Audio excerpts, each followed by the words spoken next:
Тили-тили-бом, закрой глаза скорее. Кто-то ходит за окном. Hola amigos y amigas, sean todos ustedes bienvenidos y bienvenidas a un nuevo encuentro de podcast para no dormir. En esta oportunidad tocaremos un tema que ya hemos hablado anteriormente acá en el podcast, un tema que según las encuestas que hemos realizado les gusta que hablemos. Hoy hablaremos sobre brujas y sus historias.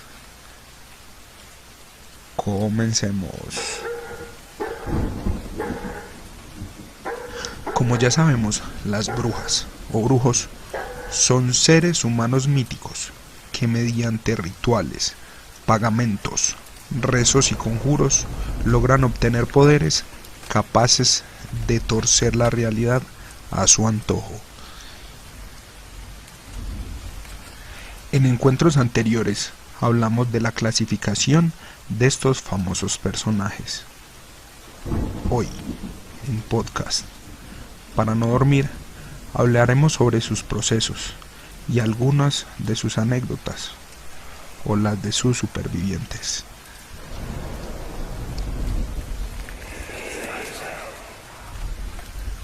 Alquimia. Esta es la manera más técnica en que yo lograría describir el proceso mediante el cual se hace o nace una poderosa bruja.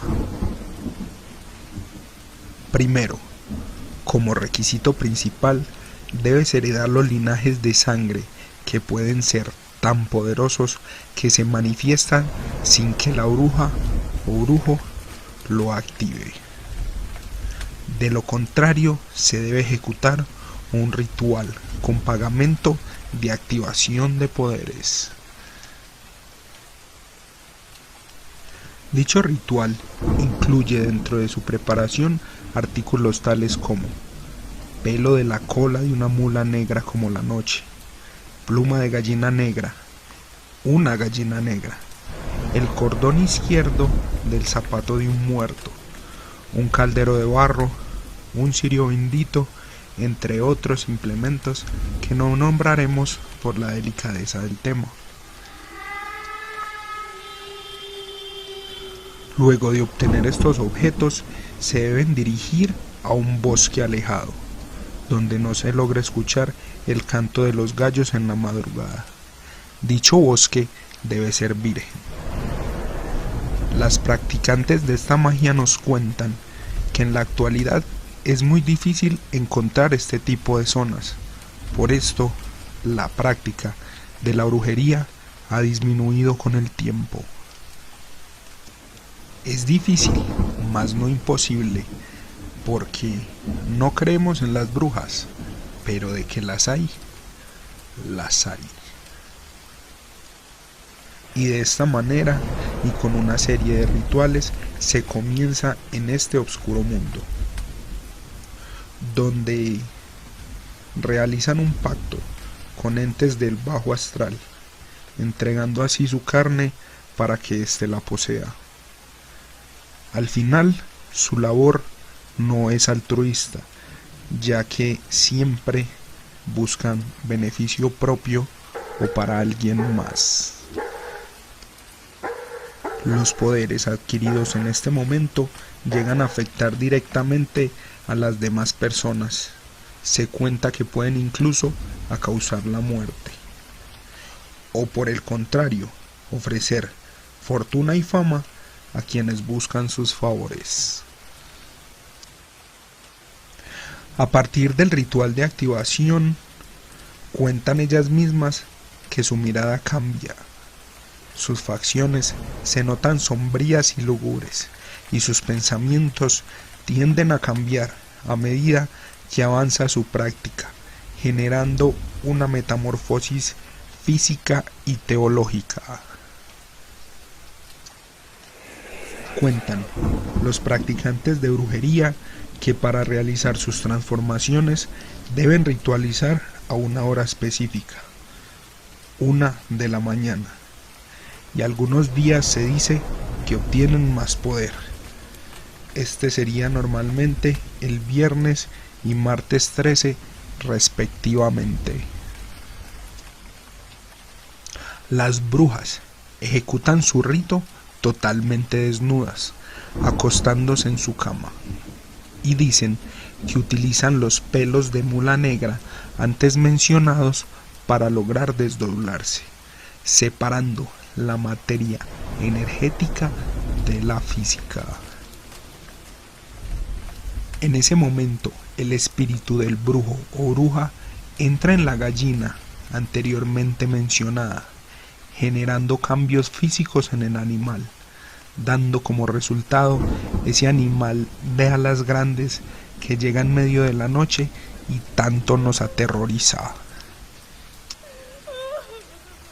Dentro del léxico perteneciente a este oscuro mundo se le suele llamar a este tipo de brujas las brujas de traslado.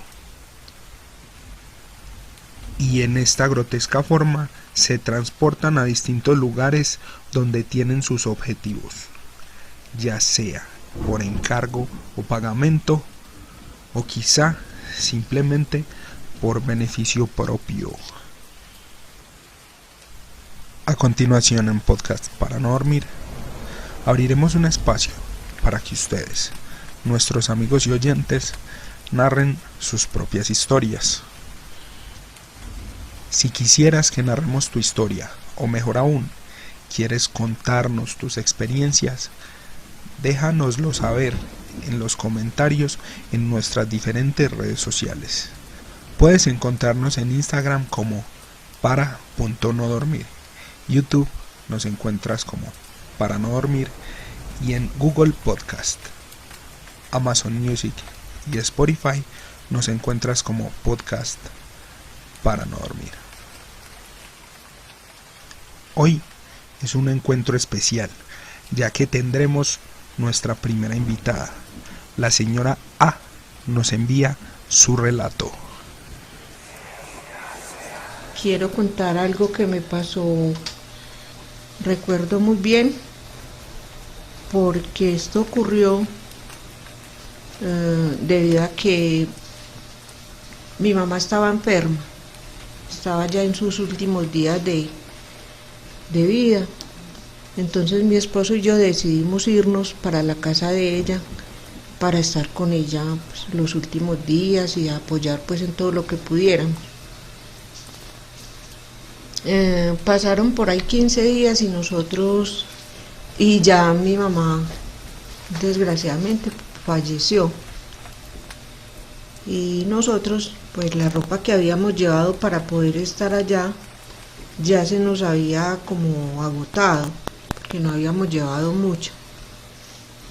Entonces el día que enterraron a mi mamá, ese día en la noche mi esposo me dijo: ¿por qué no vas a la casa y traer ropa que ya no tenemos que poner?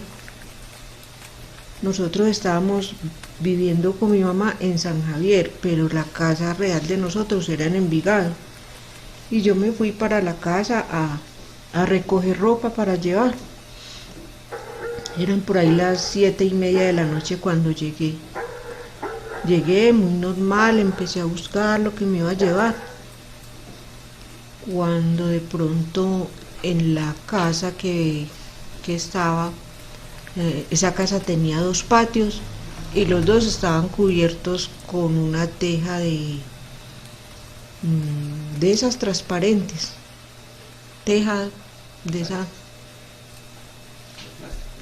esa teja acrílica. Y los 2 patios eran muy cerca el uno del otro, cuando de pronto yo empecé a oír como pasos, pero como de un animal muy grande en la plancha. La casa era de plancha, pero yo no le paré como muchas bolas y seguí buscando ropa y organizando, cuando de pronto en una de las tejas ese animal que yo sentí que caminaba empezó a rasguñar la teja, pero como si las quisiera levantar, como si se quisiera entrar. Y yo escuchaba, aparte de las pisadas, escuchaba como la respiración de ese animal, como sonidos que hacía digo yo que con el pico, pues porque se oía, se sentía como un ave muy grande. Yo de momento pues no sentí nada, me imaginé que de pronto era una chucha o no sé, cualquier cosa menos que era algo malo. Cuando ya la situación se fue tornando como más fuerte, cada momento más fuerte, yo dije, este animal se me va a entrar acá. Y ya se pasó de un lado del patio al otro patio. Y entre más momentos, más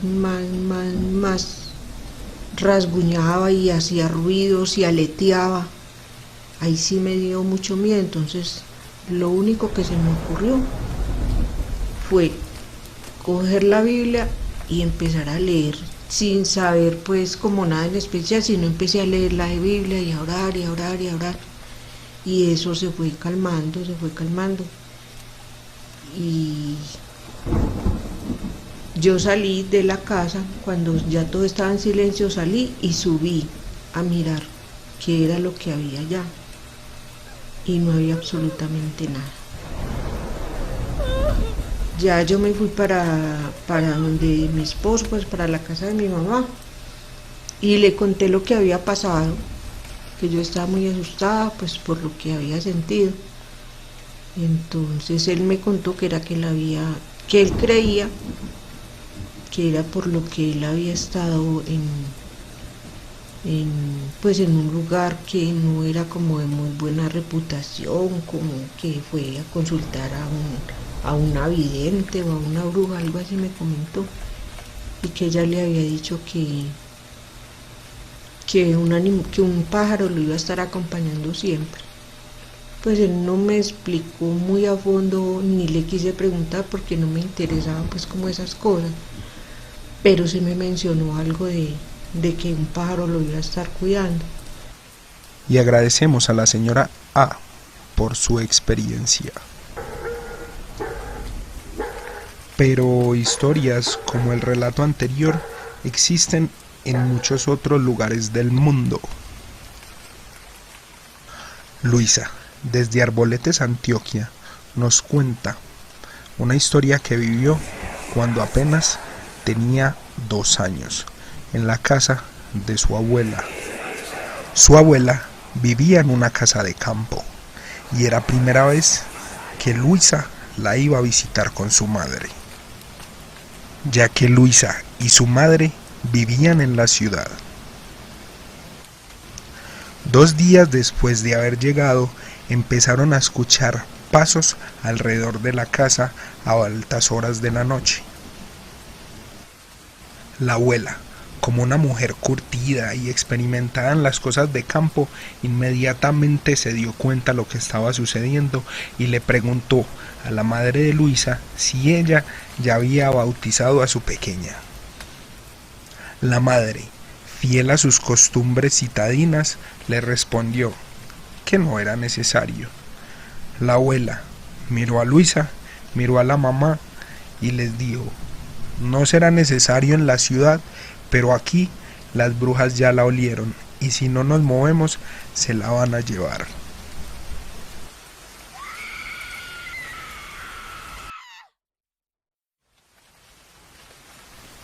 La madre de Luisa siguió firme a su postura y no prestó atención a las palabras de su madre.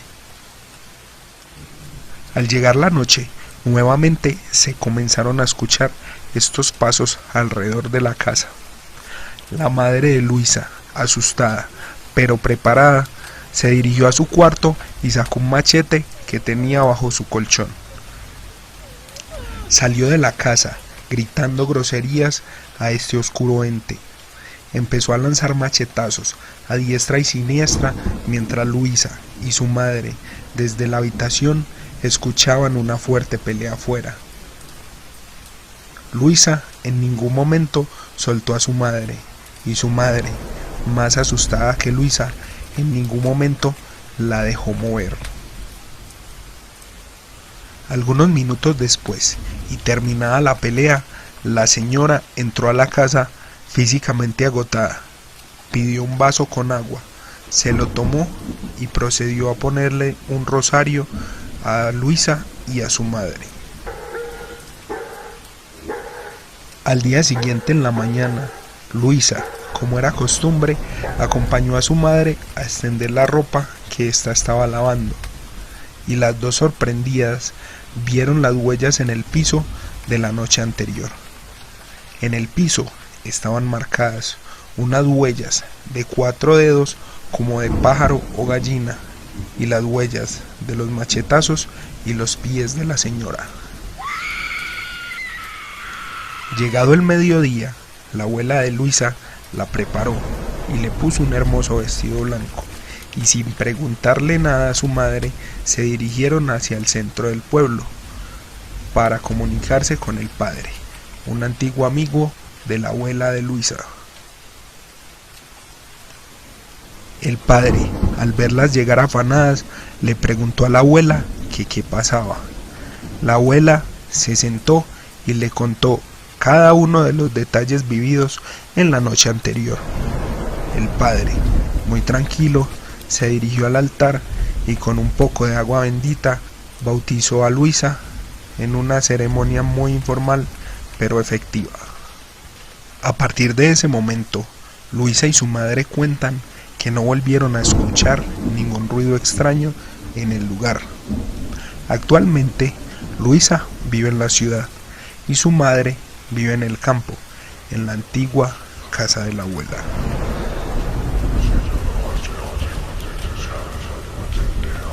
Dentro de este mundo místico existen muchos charlatanes, según dicen los practicantes de la verdadera brujería,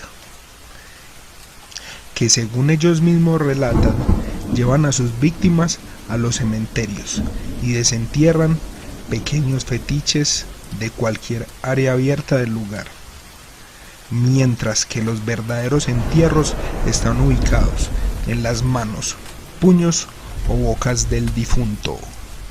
De preferencia, este difunto debe estar fresco y con un pasado turbio. También cuentan los practicantes de este tipo de magia, en este caso la magia caldea, que es la rama de la magia o brujería que más ha evolucionado en Colombia, que todos los elementos encontrados en un cementerio son óptimos para trabajar con magia negra. Desde elementos comunes como las flores, el agua de las flores, o hasta elementos más difíciles de encontrar como una puntilla de ataúd. También, a modo de advertencia, nos cuentan sobre los poderes de la tierra de cementerio, lo maligna que puede llegar a ser y la diferencia que hay entre la tierra llamada de jardín, que se ubica en la parte superior del cementerio, y la verdadera tierra de cementerio. Pero estos poderosos seres no son infranqueables, ya que existen personas que se dedican a atraparlos o a tumbarlos, como se dice coloquialmente. Atraparlos se ha convertido en un arte que ha sido perfeccionado de diferentes culturas y en diferentes partes de la tierra. Uno de los más antiguos y clásicos métodos de defensa es ordenar a este ente que venga mañana por sal. La bruja o el brujo se retirarán y, según cuenta la leyenda, al día siguiente se presentará alguien en su figura original solicitando un poco de sal. Este artículo, de uso general, cuenta la leyenda, es perfecto para alejar a las brujas. Debe ser ubicado en forma de cruz bajo la almohada de la persona atacada. Utilizar prendas al revés. Dicen que tu ropa porta tu propia energía y que en el momento en que la utilizas de manera inusual, tu energía fluctúa. Esta fluctuación hace que generalmente las brujas se confundan. Oración de los 7 nudos. Esta antigua oración de protección y liberación se debía hacer en voz alta mientras se desatan 7 nudos hechos con anterioridad en una cuerda. Tener plantas en la vivienda como la ruda, romero y el laurel, que son conocidas por sus propiedades protectoras, de limpieza energética y de barrera contra las malas vibraciones. Además, mantienen a raya las poderosas brujas. Y bien amigos, así llegamos al final de otro encuentro de podcast para no dormir. Les queremos agradecer por acompañarnos en un encuentro más y descansen en paz.